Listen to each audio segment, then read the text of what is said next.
Hey folks, quick garden update. The bugs and the birds and the look around garden. I've got some nice tomatoes at last. What I'll show you now is that sort of result what I'm getting with my corn.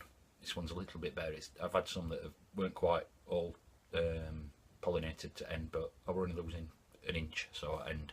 So quite pleased with that. There's something else I mentioned later about how we're keeping dogs off birds, because what were happening is dogs were jumping up at cage, and these quail, the natural instinct is to go vertical like Harrier jump jets, and they can damage themselves hitting ceiling.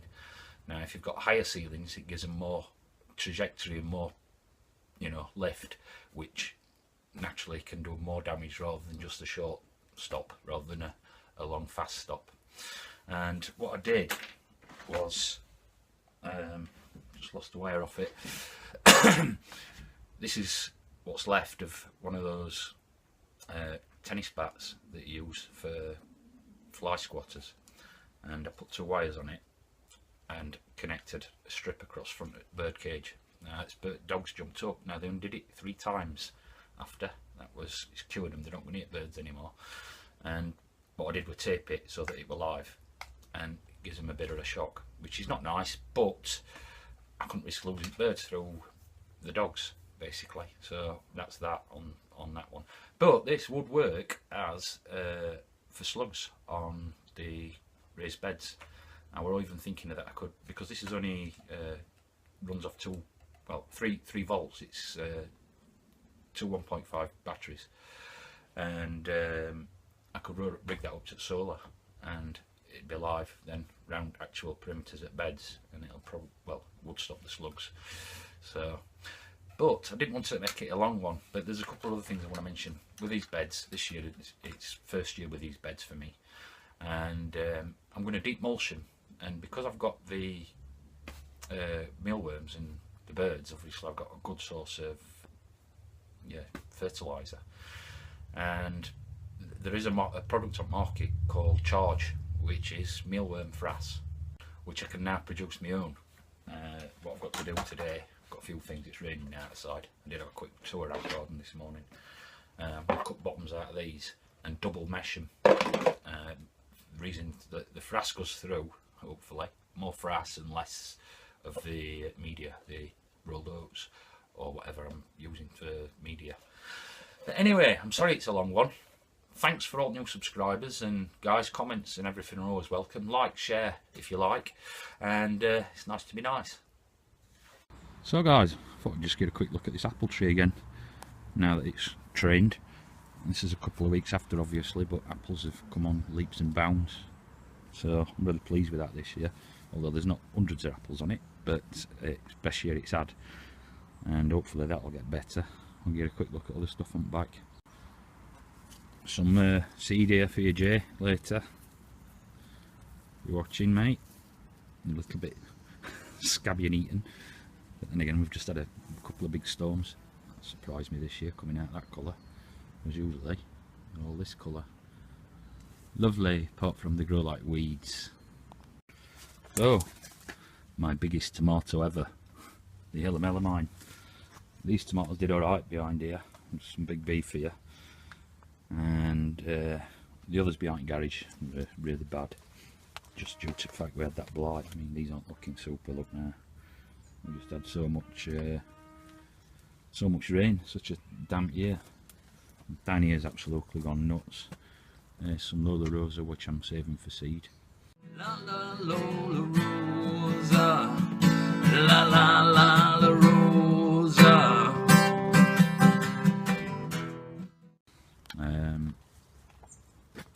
I've had some crops off at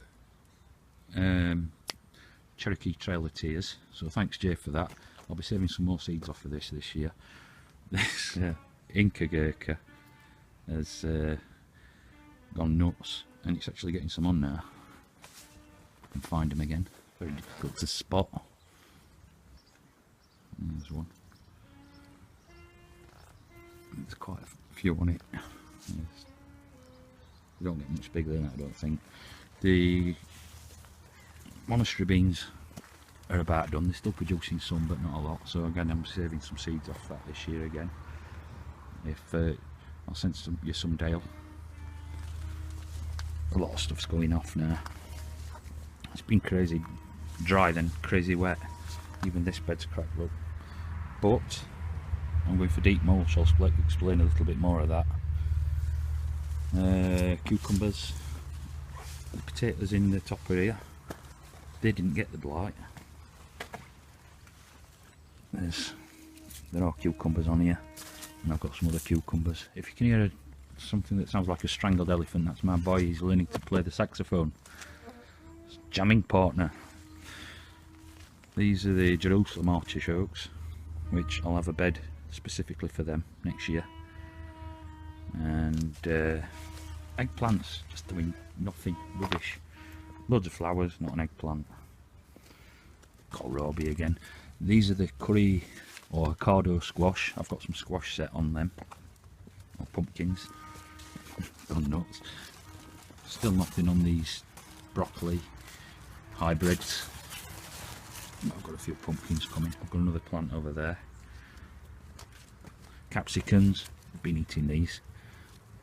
That one over there has been took over slightly, but there's fruit on it. Lettuce going to seed. Oh, this is one I've never tried. This is okra. I had some seeds and I put them in, and it's got them on. It's got some okra on it, so I thought I'd give them a try. I heard a lot of people don't like them. Carrots, I'm still picking at them, which I'm quite pleased about. You can see these cucumbers are doing great. Getting lots off this. Celery, rubbish. I've just been out and killed a load of slugs. The sweet potato, absolutely fantastic. It's gone nuts. It's everywhere. It's all the way through. Yacon, doing really well this year. I'll be interested to see what I get out of that. Sweet corn, second planting, first planting. These are ready now. I've had a few off this. I'll pick one, open it up and show you. Although we're getting about 3 heads per plant, it's sweet, but it's not as nice as that other. It's a sweet corn variety, but it's not as nice as that sweet and tasty what I usually grow. Although last year weren't very good, but it's nice. Don't get me wrong, but just not quite as nice.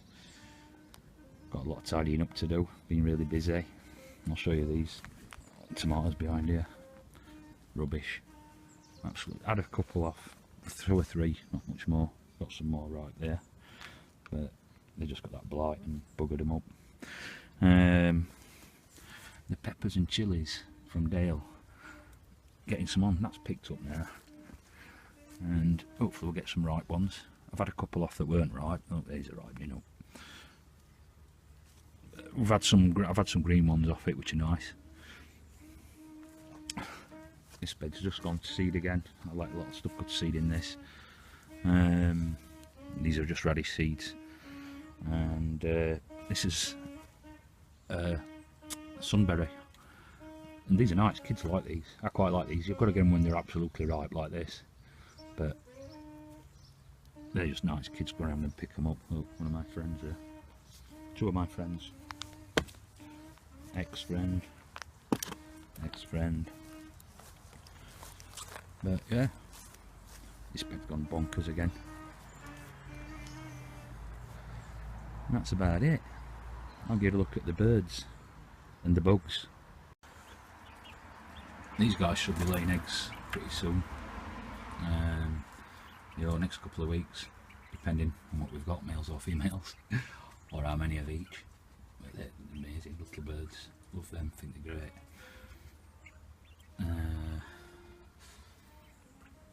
I'll show you something here. I had a problem with dogs getting up, and what I've got here is 2 wires on a board. Dogs don't get up anymore, because what I put were one of the electric fly squats on it. It'd actually work as a slug deterrent as well, but I'll show you what I mean by that. I'm not going to open this up because I had a bit of a disaster this week.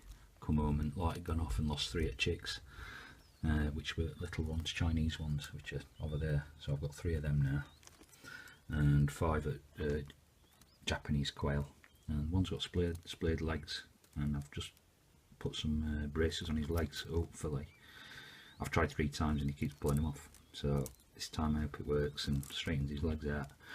but I'll leave them.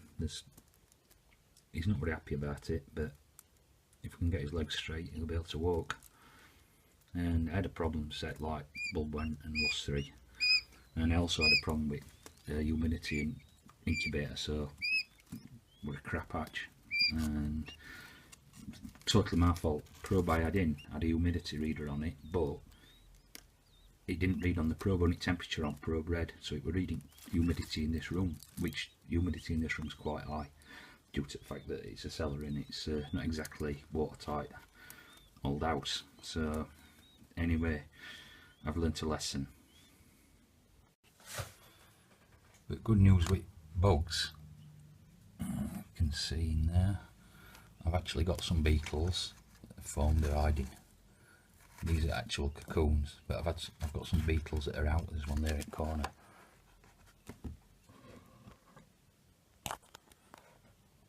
Now these have all been named. Every single one as they come, they're named John, Paul, George or Ringo.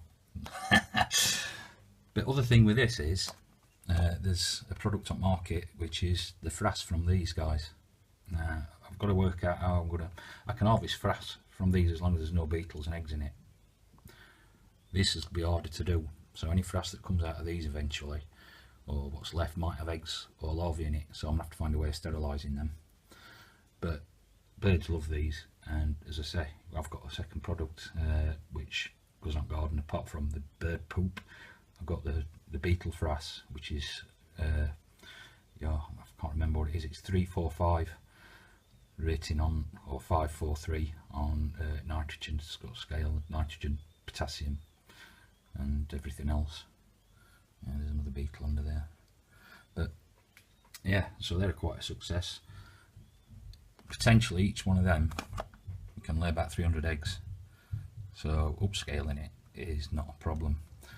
And said what I'm going to do with these, I'm going to put these, but I've got another 2 tubs I've got to do them probably today, and I'm going to double mesh it because I don't want the meal as well in it, because obviously that's a brown, so I don't know whether it'll rob the nitrogen or not, but I want more frass than meal, if you know what I mean.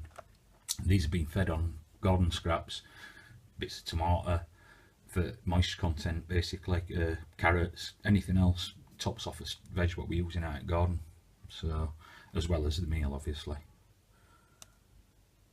And there's a beetle. Sorry about the shakiness.